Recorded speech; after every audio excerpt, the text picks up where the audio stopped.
Il est 13h10 à Paris. La mairie qui s'oppose à Donald Trump s'est fait entendre à travers tout le pays. Plus de 2700 manifestations avaient été organisées pour dénoncer la politique du président américain. Ce sont plusieurs millions de personnes qui sont descendues dans les rues des États-Unis. Il dénonce aussi le fléchissement qu'il impose au pays et bien évidemment à toute la société américaine. Mais cette mobilisation peut-elle pour autant faire bouger les lignes à un an des élections de mi-mandat? Rachel, bonjour. Je suis très heureuse de vous retrouver. Nous avions accueilli il y a 9 mois, 2 jours avant la présidentielle, avant cette victoire, ce second mandat de Donald Trump.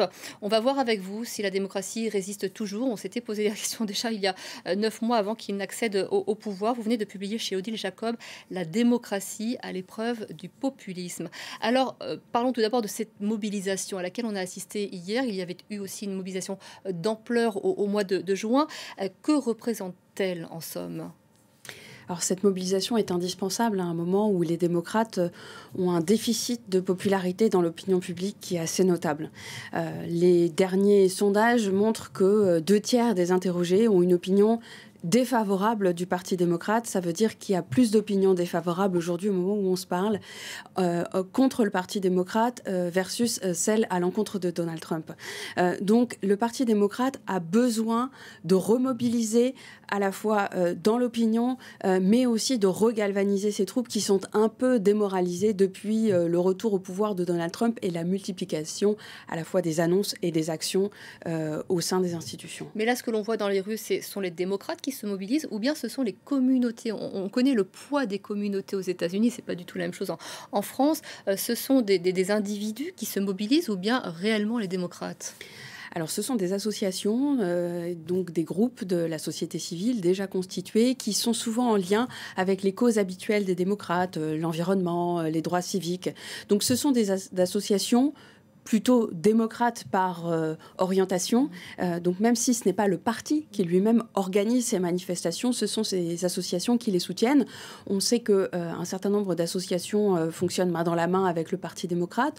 On le voit aussi dans les tribunaux où, par exemple, les associations de défense des droits civiques vont se porter partie civile ou constituer des dossiers contre certaines mesures Trump dans les États. Donc il y a vraiment une union de ces associations et du Parti démocrate. Alors bien sûr, le Parti démocrate va plutôt mettre ça en avant comme la mobilisation de toute l'Amérique, pas seulement dans les grandes villes. Or, ce sont surtout les grandes villes qui se mobilisent, des villes qui sont démocrates, des villes qu'attaque justement Donald Trump. Oui, ce sont surtout des grandes villes démocrates. Les organisateurs de ces manifestations revendiquent 7 millions de participants. Les experts qui font les calculs jugent un peu. Juge, oui, plutôt, c'est toujours la même discussion avec les manifestations, mais plutôt autour de 4 millions, ce qui est un score honorable, mais qui n'est pas un record dans l'histoire des mobilisations américaines. La première mobilisation qui avait eu lieu au lendemain de la première élection de Donald Trump et avait réuni davantage parce que ces rassemblements étaient à la fois en protestation envers Trump, mais aussi en soutien à un certain nombre de causes. Tandis que là, on a vraiment affaire à des mobilisations qui reprennent le registre de campagne de dire il faut préserver la démocratie, il faut lutter pour maintenir la démocratie aux États-Unis. Et c'est un slogan qui fonctionne bien chez les progressistes, c'est-à-dire chez ceux qui sont déjà acquis aux démocrates, quoi qu'il arrive, mais qui a plus de mal à mobiliser en dehors parce que ces manifestations ne concernent pas des choses plus concrètes comme le coût de la vie, par exemple. Mais je faisais cette distinction entre mobilisation populaire et mobilisation politique de la part de cette opposition des démocrates parce qu'on ne les entend pas forcément, qu'il y a cette échéance. On est à un an des élections de mi-mandat et vous le dites dans votre livre, Trump a démontré qu'il était possible de mobiliser le suffrage universel contre la démocratie. Donc on a besoin d'entendre et de voir des acteurs politiques démocrates s'élever contre Trump avant ces élections de mi-mandat. Oui, c'est en réalité deux conceptions de la démocratie qui s'opposent. La démocratie par les urnes, donc celle que Trump répète avoir gagné, le vote populaire, le vote dans les États clés, mais aussi en face de celle-ci, la démocratie de la rue. Et ça fait partie des slogans qui ont été entendus dans cette manifestation. Voilà ce qu'est la démocratie. et nous allons nous faire entendre pour contester les décisions de Trump. Donc, quant aux figures démocrates, elles se mobilisent de manière très inégale. C'est-à-dire qu'on a des figures démocrates qui vont vraiment monter à la tribune pour soutenir ouvertement le mouvement. C'est le cas de l'aile gauche du Parti démocrate, donc typiquement Bernie Sanders, Alexandria Ocasio-Cortez, AOC, mais aussi J.B. Pritzker, qui est gouverneur de l'Illinois, qui lui a toutes les raisons d'être en délicatesse avec Trump, puisque Trump a essayé de déployer la garde nationale à Chicago. Mais on a aussi d'autres personnalités démocrates qui jouent un autre jeu, qui essayent de soutenir le mouvement, mais en étant un petit peu en retrait. Donc c'est le cas d'Hillary Clinton, de Kamala Harris, qui se sont limités à des messages de soutien sur les réseaux sociaux et en appelant toujours au calme. C'est un détail qui compte. On a le gouverneur de Californie, Gavin Newsom, qui a fait une action un peu forte, mais dans son état, c'est-à-dire bloquer une autoroute pour neutraliser un exercice militaire des Marines qui était déjà prévu. Bon, Gavin Newsom fait aussi des messages plutôt incendiaires, presque à la Trump, sur les réseaux sociaux contre Donald Trump.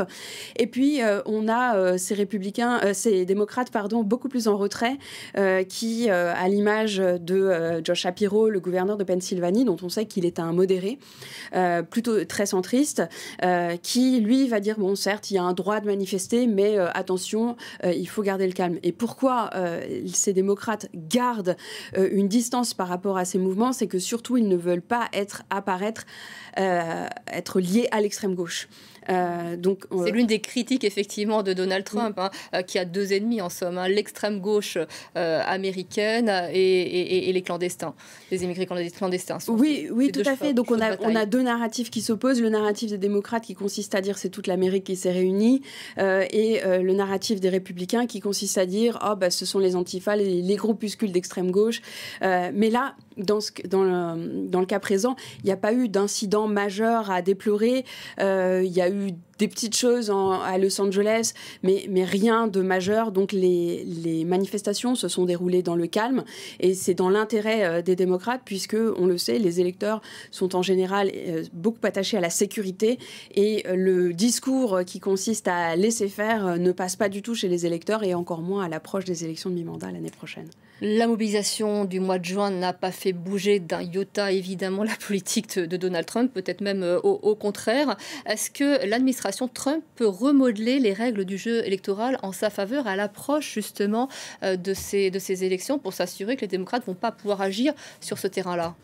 Il y a des discussions en ce moment de redécoupage électoral, mais ça c'est un sport national aux États-Unis, le redécoupage électoral, pour pouvoir s'assurer un certain nombre de sièges aux prochaines élections. Mais la résistance démocrate, elle existe en fait à différents niveaux aujourd'hui. Elle existe dans l'arène judiciaire, donc les juges au niveau des États déposent des recours instruisent des demandes systématiques pour mettre en illégalité des mesures prises par Donald Trump, qui seraient donc incompatibles avec la loi des États. Donc le but, c'est de retarder, voire d'annuler des lois. Il y a des associations qui les soutiennent, je l'ai cité tout à l'heure, pour monter juridiquement un certain nombre de dossiers. On a aussi des législateurs au niveau des États qui prennent des lois dites sanctuaires pour, par exemple, garantir ou améliorer le sort des migrants ou l'accès à l'avortement.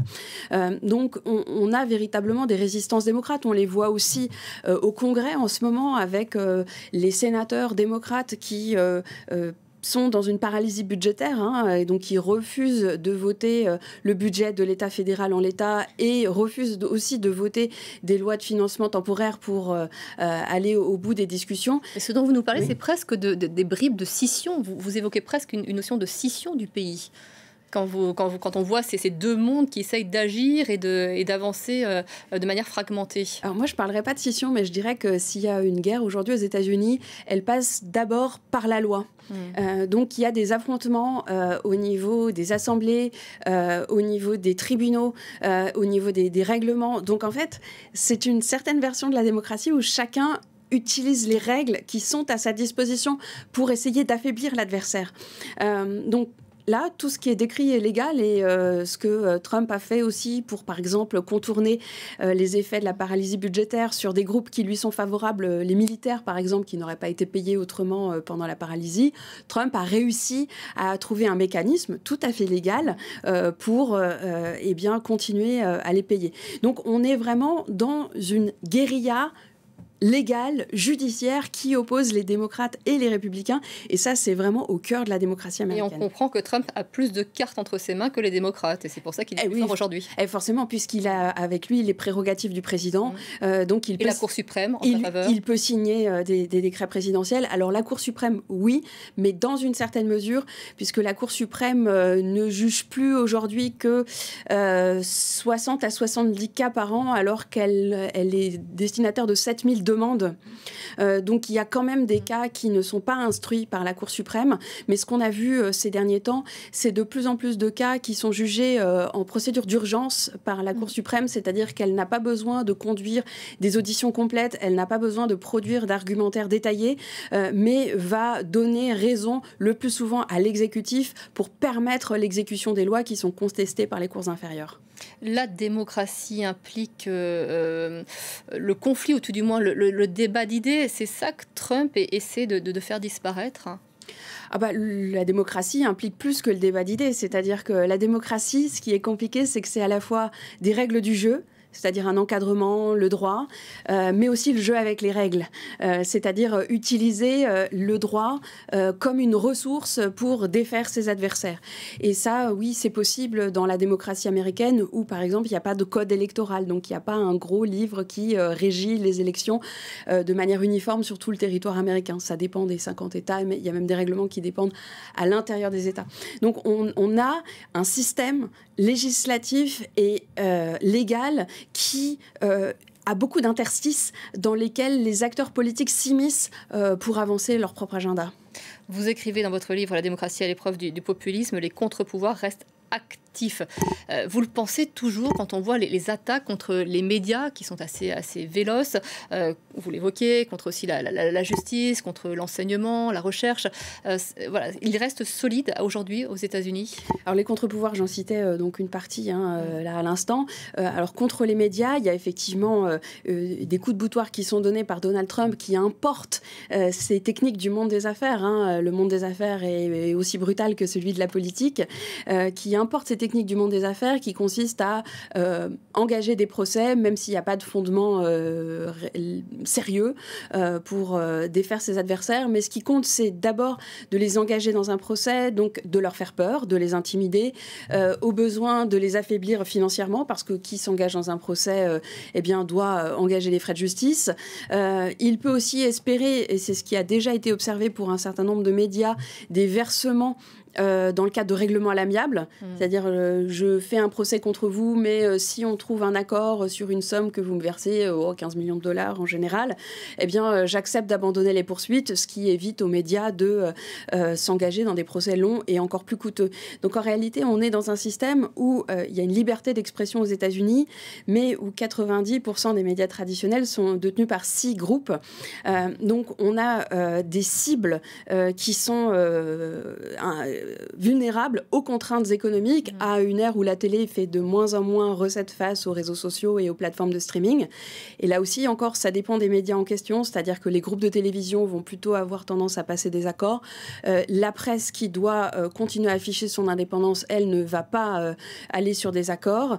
Mais il y a aussi des groupes, par exemple le Wall Street Journal qui est possédé par le groupe de Murdoch, dont on sait qu'il est aussi le patron de Fox News. Il y a aussi un petit jeu de je te tiens, tu me tiens par la barbichette avec Donald Trump, puisque Fox News fait et défait les carrières au sein du Parti républicain. Donc là aussi, on peut s'attendre à ce qu'il y ait un abandon des poursuites ou une procédure qui n'aille pas au bout. Donc ça dépend encore une fois des médias. Il y a des contraintes économiques très fortes qui jouent en faveur de Donald Trump, qui justement pour ces raisons engage ces poursuites. Le système démocratique américain tient-il toujours la route face aux assauts de Trump? C'est vrai que c'est la question qu'on se pose depuis 9 mois. On se demande aussi si on assiste là, s'il y a là des indicateurs pour nous, Européens. Est-ce que ce à quoi on assiste aux États-Unis peut être exporté en France, en Europe, même si on sait qu'il y a une particularité aux États-Unis, c'est la religion qui innerve complètement tout le système politique. Et vous l'écrivez très bien dans votre livre, d'ailleurs, vous le détaillez. Oui, alors il y a effectivement des convergences d'intérêts transatlantiques pour affaiblir les démocraties européennes. C'est le jeu de certains groupes pro-russes, hein, les fameuses usines à trolls sur Internet, les modes de financement aussi de forces contestataires en Europe. On sait qu'il en émane de la Russie de Vladimir Poutine. Il y a aussi un agenda porté par Elon Musk qui soutient les extrêmes droites contestataires, hein, en Europe, donc que ce soit en Allemagne ou en Grande-Bretagne. Pas encore complètement en France, c'est pas aussi net, mais on a effectivement une convergence d'intérêts à faire vaciller les démocraties américaines et dont on connaît les accointances au moins partielles avec Donald Trump. Donc, on a effectivement cette exposition de l'Europe, mais en Europe, il y a aussi des garde-fous qui existent. Vous le disiez à l'instant, il y a des groupes religieux qui ne sont pas aussi constitués et puissants politiquement. Le système juridique n'est aussi pas du tout le même. En tout cas, pour ce qui concerne la France, on est sur un régime totalement différent, avec des groupes de la société civile qui ont aussi une importance moindre. Généralement, ce qu'on voit aux États-Unis et ce qu'on a vu avec ces manifestations, c'est une société civile extraordinairement ouverte et active.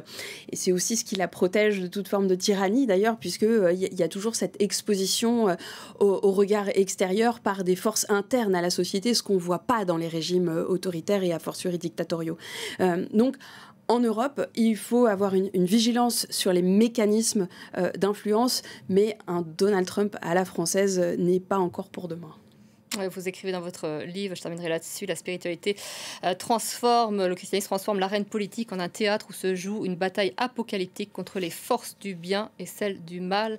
Et effectivement, c'est ce qu'on retrouve énormément dans la rhétorique employée par Donald Trump. Je renvoie à votre livre, Elisa Schell, La démocratie à l'épreuve du populisme. Je vous remercie. Ça, c'est un autre livre que l'on voit. Voilà, je le montre bien. Voilà, je suis dans le cadre. Merci infiniment d'être venu sur ce plateau.